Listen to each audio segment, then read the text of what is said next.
Hey everybody, welcome back to my channel. Harry and his wife Meghan Markle made the bombshell announcement that they intend to step back as senior royals and go financially independent earlier this month. They will be spending the majority of their time in Canada rather than the UK during this transition period.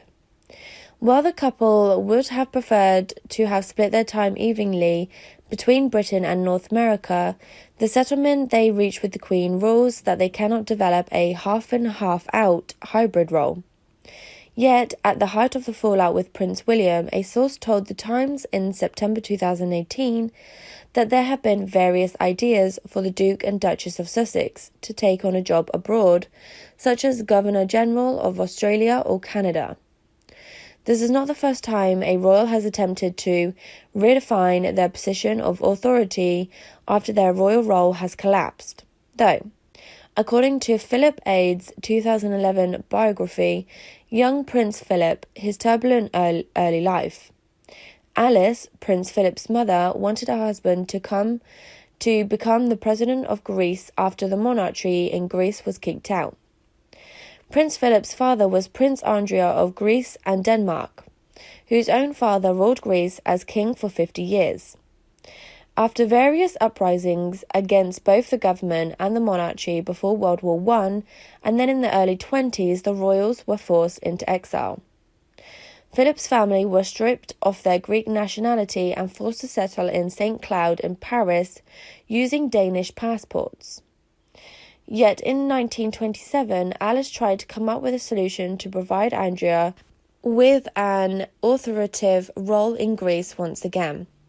Mr. Aid explained a plan hatched in 1927 after a chance encounter with an American banker, who persuaded her that Andrea's presidency would not only suit moderate Republicans and royalists, but would also boost the chances of Greece obtaining a large loan from the League of Nations.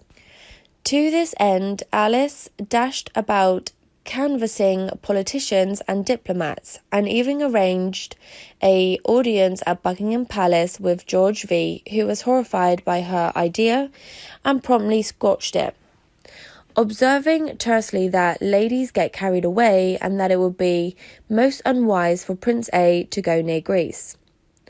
The plan did not go ahead and the monarchy was restored in 1935, but abolished once again in 1973.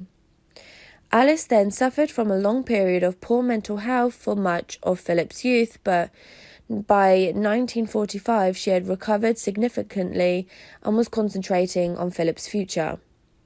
According to Mr. Aid, Alice was keen on encouraging the marriage between her son and the future Queen, Princess Elizabeth. She had heard rumours of a budding romance between the British hero and Philip, but she decided not to act at this time and followed Elizabeth's father, George V.'s advice.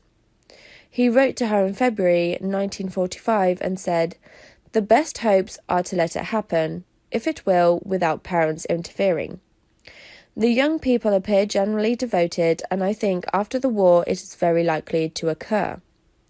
Mr. Aid explained Alice was shrewd enough to have worked this out for herself. Lord Mountbatten, Alice's brother, sent private letters to his own mother as well.